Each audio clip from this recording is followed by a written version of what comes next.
नमस्कार केमन आছেন सबाई रूपकथा नतून एकटी ब्लगे आपनादेरके अनेक स्वागत जानाई। आज के सकाले घुम थेके ओठार परे भाबलाम एकटू ड्राई फ्रुट्स खाई, अनेक दिन धरो खावा हय ना, तो भाबलाम आज के एकटू खाई। और एत गरम पड़ेছে যে একদমই সহ্য করা যাচ্ছে না। আর আপনারা অনেকেই জিজ্ঞাসা করেছিলেন এই ড্রাই ফ্রুটসটা আমি অনলাইন থেকে নিয়েছি কিনা। না গো, এই ড্রাই ফ্রুটসটা আমি অফলাইন থেকে নিয়েছিলাম। এর ভিতরে সমস্ত রকম বাদাম দেওয়া আছে, সাথে মধুও দেওয়া আছে, খেজুর, আমন্ড, পেস্তা সব রকম মিশেল এর ভিতরে। তো ভীষণ ভালো উপকার পাই খেয়ে। আর দেখুন এখানে আমার চা রেডি। আজকে কিন্তু লিকার চাই খাচ্ছি, জানেন তো, দুধ চার এই গরমে ভালো লাগছে না। মাম্মামকে একটা বিস্কুট দিয়ে আসলাম আর আমি একটা বিস্কুট নিলাম। আর আজকে জানেন তো ঘাড়ে প্রচণ্ড ব্যথা, সাথে পিঠটাও ব্যথা করছে। ঘুম থেকে ওঠার পর থেকে এটা হচ্ছে, জানেন তো। আর জানি না কোনো রকম আঘাত লাগেনি বা কোনো রকম কিছুই হয়নি, হঠাৎ ঘুম থেকে ওঠার পরেই দেখি আমার কাঁধ আর পিঠটা প্রচণ্ড ব্যথা, সাথে ঘাড়। তো এখানে আজকে আমি টিফিন বানিয়ে নিচ্ছি। ওটস ছিল বেশ খানিকটা, অনেক দিন ধরেই। তো ওটসের খিচুড়ি না খুব একটা বেশি আমার ভালো লাগে না, হাজব্যান্ডও খেতে চায় না। তাই ভাবলাম আজকে একটু ওটসের রুটি করি। আর আমি কিভাবে ওটসের রুটি করি আপনাদের সাথেও সেটা শেয়ার করছি। তো প্রথমে ওটসটাকে আমি একটু গুঁড়ো করে নিলাম মিক্সি দিয়ে, তারপরে আটা টুকনি দিয়ে ভালো করে টুকে নিয়ে রেখে দিলাম। আর এখানে একটু উষ্ণ গরম জল বানিয়ে নেব, তার ভিতরে ওটসটা দিয়ে দেবো। সাথে কিন্তু অবশ্যই লবণ দেবেন, তা না হলে টেস্টটা একদমই ভালো আসবে না। তারপরে বেশ খানিকক্ষণ নাড়াতে হবে, আর দেখবেন অটোমেটিক্যালি কিন্তু একটা ডো তৈরি হয়ে যাবে, একদম নরম। আর যতক্ষণ না ডোটা তৈরি হচ্ছে ততক্ষণ কিন্তু খুন্তিটা দিয়ে নাড়তেই থাকবেন। আর যখন আপনি ওটসটা দেবেন না, তখন গ্যাসটা কিন্তু বন্ধ করে দেবেন।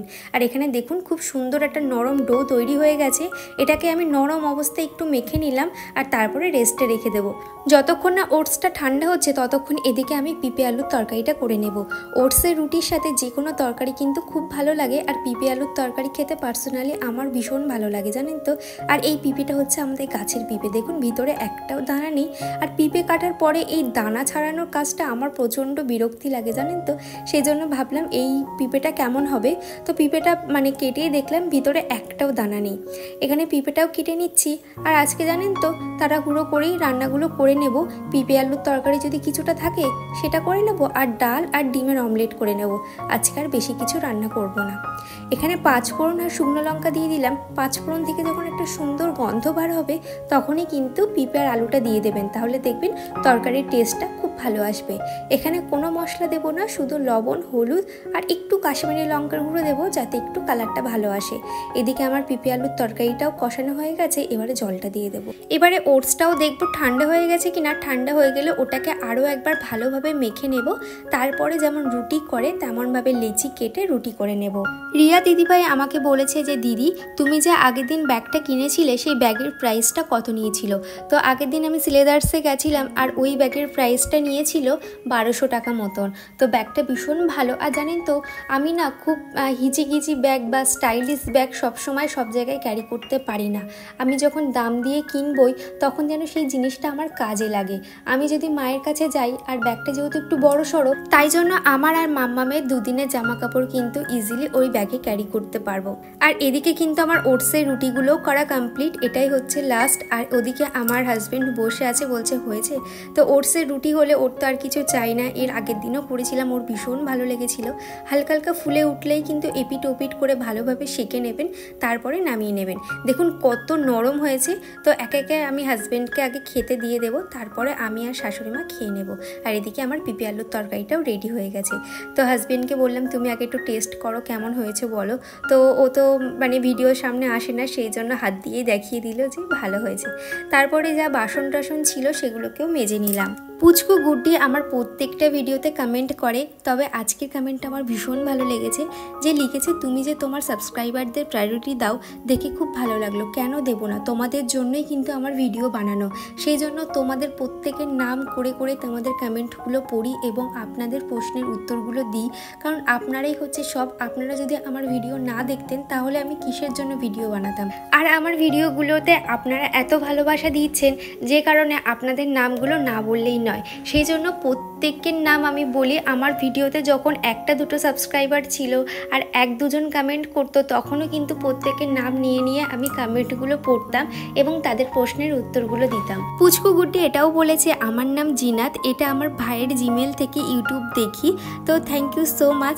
আর এটাও বলেছে আজকের ভিডিওটা দেখে খুব ভালো লাগলো, এই টাইপের ভিডিও, এমন ভিডিও আরও বানিও। হ্যাঁ, ইচ্ছা আছে আমি যখন মায়ের কাছে যাব বা হাজব্যান্ডের সাথে যখন কোথাও বেরোবো তখন সেই সব মুহূর্তগুলো আপনাদের সাথে শেয়ার করব। আর এটাও বলেছে যে সিলেদার্সের ভিড়ের কথা আর বলো না, সানডেতে গেলে বা স্পেশালি পুজোর সময় গেলে সেখানে নাকি দোকানে ঢোকার আগে লাইন দিতে হয়। তো আমি পুজোর আগে কখনো যাইনি, এবারই ইচ্ছা আছে। তোমার এই কমেন্টটা দেখে সত্যি আমার ভয় লাগলো যে দোকানে ঢোকার সময় যদি লাইন দিতে হয় তাহলে কখন কেনাকাটা করবো আর কখন বাড়ি আসবো। তবে ইচ্ছা আছে 2-3 মাস আগে যাব। আপনাদের অনেকের রিকোয়েস্ট ছিল যে দিদি আপনি ডাইনিং এবং বাথরুমের টাইলস কিভাবে পরিষ্কার করেন। তো আমি সবসময় টাইলস পরিষ্কার করার জন্য ব্যবহার করি রুফ, যেটা আপনারা দেখলেন।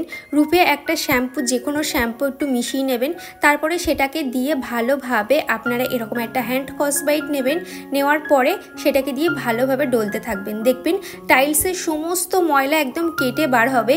আর একটা খুব ভালো উপায় হচ্ছে যদি রূপটা দিয়ে খানিকক্ষণ রেখে দেওয়া যায়।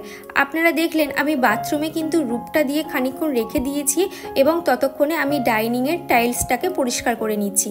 আর যেহেতু সাদা আর খসখসে টাইলস, খুব ময়লা জমাট বেঁধে যায় জানেন তো, আর কালো কালো ছোপ পড়ে যায়, যে কারণে খুব ঘষে ঘষে কিন্তু আমি টাইলসগুলোকে পরিষ্কার করি। আর যেহেতু সামনে শ্বশুর মশাইয়ের বাৎসরিক কাজ, ভাবলাম এই সময়ে টাইলসটা পরিষ্কার করে নিই আর আপনাদের রিকোয়েস্টটাও আমার রাখা হয়ে যাবে। তো দেখুন কত সুন্দর সাদা ধপধপ করছে। এরপরে না আরও একবার মুছে নেব জানেন তো। তারপরে সবার শেষে আমি বাথরুমটাকে পরিষ্কার করে নেব। বাথরুম ক্লিনিং আমি কিভাবে করি আপনাদের সাথে তো শেয়ার করেছি, আপনারা চাইলে ওই ব্লগটাও দেখে নিতে পারেন। তবে জানেন তো এই পাথর পরিষ্কার করার জন্য রুফ কিন্তু খুব ভালো। যখন থেকেই আমাদের ঘর হয়েছে তখন থেকে টাইলস পরিষ্কার করার জন্য আমি কিন্তু এই রুফটাই ব্যবহার করি। দেখুন ময়লা কেটে বেরিয়েছে আর আমি টেনে টেনে জলগুলোকে বাইরে বার করে দিচ্ছি। আপনারাও কিন্তু বাথরুমের টাইলস পরিষ্কার করার জন্য রূপ ব্যবহার করতে পারেন। বিপাশা প্রামাণিক আমাকে বলেছে যে নিজের ভয়েসে ভিডিও দিচ্ছি তাও কেন কপিরাইট পড়ছে, একটু বলবে? আমি একদমই নতুন, রিপ্লাই দিলে ভালো লাগবে। কেন রিপ্লাই দেব না? নিজের ভয়েসে ভিডিও করছো ঠিক আছে, তবে তার সাথে যে মিউজিকটা তুমি অ্যাড করছো তাতে হয়তো কপিরাইটটা আসছে। তুমি মিউজিক ছাড়া একবার নিজের ভয়েসে ভিডিও আপলোড করে দেখো কপিরাইট পড়ছে কিনা। তা না হলে ভিডিওর মধ্যে যদি ভিডিও শ্যুট করার মধ্যে যদি কোনো রকম সাউন্ড থাকে বা সং থাকে, সেক্ষেত্রে কিন্তু কপিরাইট পড়ার চান্স অনেক বেশি। আপনাদের সাথে কথা বলতে বলতে প্রায় আমার অনেক কাজই কমপ্লিট হয়ে গেছে। এবারে যাব স্নান করতে। বেশ কিছু কোটোকাটা ছিল, ভাবলাম এগুলোকেও ক্লিন করে নিই। তাহলে চলুন আজকের মতন ব্লগটা এত দূরই, দেখা হচ্ছে নেক্সট ব্লগে। টাটা।